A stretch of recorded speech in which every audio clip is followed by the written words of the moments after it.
El libro de Levítico. Sabemos que lo has estado evitando porque es un poco extraño, así que arreglemos esto. Recuerda que la historia de la Biblia empezó con los humanos en la presencia de Dios, pero ellos fueron expulsados por su rebelión.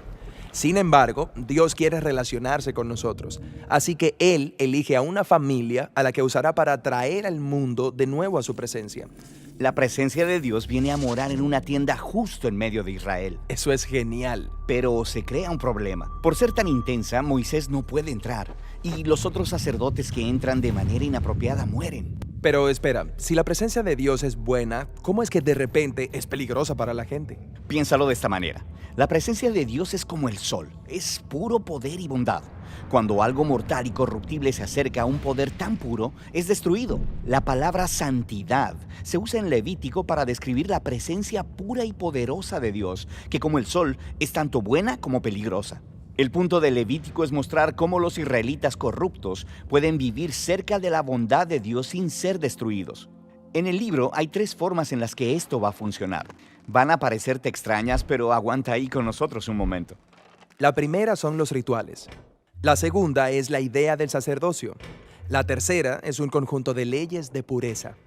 Este libro está dividido en 7 secciones. Cada solución es desarrollada en 2 secciones del libro.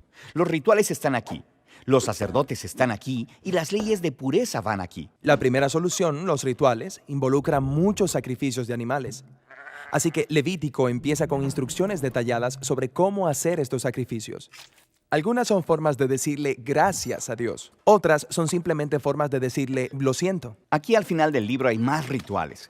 Estos son acerca de cómo guardar los días sagrados y los festivales. Todos son celebraciones que vuelven a contar alguna parte de la historia de cómo Dios rescató a Israel y los separó de las demás naciones. La segunda solución al problema de santidad tiene que ver con los sacerdotes. Estar directamente en la presencia de Dios es realmente peligroso, así que Él designa a los sacerdotes como representantes especiales que pueden entrar en su presencia a nombre de otros. En esta sección tenemos una historia de cómo los sacerdotes son ordenados al sacerdocio. Luego, esta otra sección explica este conjunto de altos estándares por los que los sacerdotes deben vivir, porque ellos trabajan muy cerca de la presencia de Dios.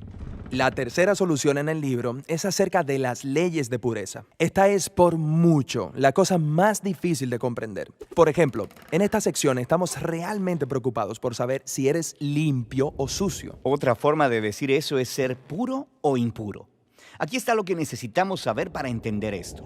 Cuando estás en un estado puro, puedes estar cerca de la presencia de Dios. Cuando estás en un estado impuro, no puedes. Así que era realmente importante para los israelitas saber en qué estado se encontraban en todo momento. La primera cosa que tenemos es una lista de animales puros e impuros. Esta lista de animales está dividida según el lugar en donde viven, en la tierra, en el mar, en el aire. El texto no explica por qué ciertos animales son impuros o por qué tocarlos o comerlos te hace impuro.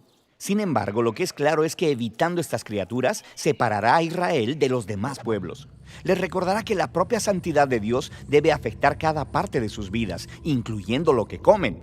Después de las leyes de comida, encontramos muchas reglas aleatorias sobre cosas como enfermedades de la piel, tocar cuerpos muertos, qué hacer con los fluidos corporales. Pero no son aleatorias. Todas estas son cosas que los israelitas asociaban con la vida y la muerte, que son cosas sagradas porque Dios es el autor de la vida. Está bien, pero el solo tener contacto con estas cosas te hace impuro. Así es, pero debemos tener en mente que no está mal ni es pecaminoso estar ritualmente impuro. Simplemente esperas unos días, tomas un baño, ofreces un sacrificio y estás puro de nuevo.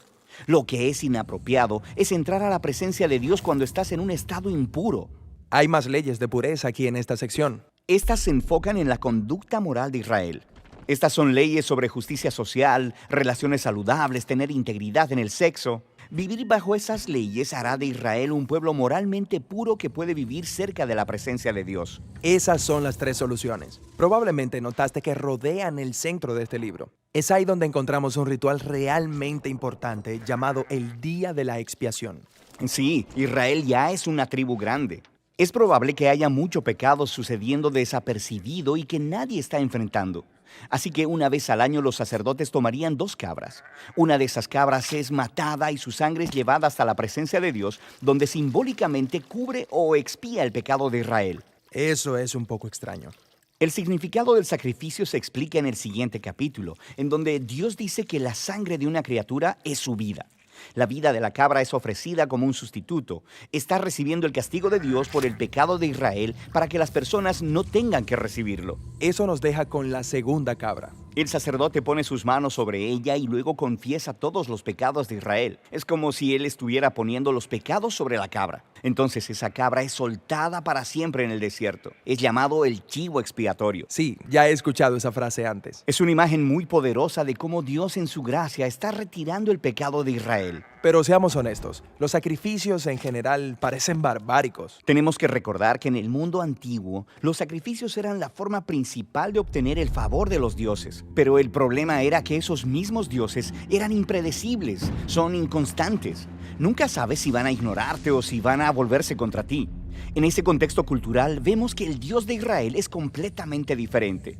Él sí se enoja por la corrupción humana, pero nunca es arbitrario, y él ama a las personas. Él provee una manera clara para que Israel sepa con confianza que han sido perdonados y que a pesar de su corrupción están a salvo viviendo cerca de su presencia. Eso hace que el libro de Levítico sea revolucionario para su tiempo.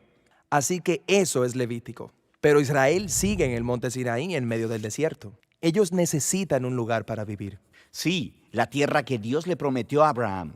El camino hacia esa tierra es de lo que se trata el siguiente libro de la Biblia, Números.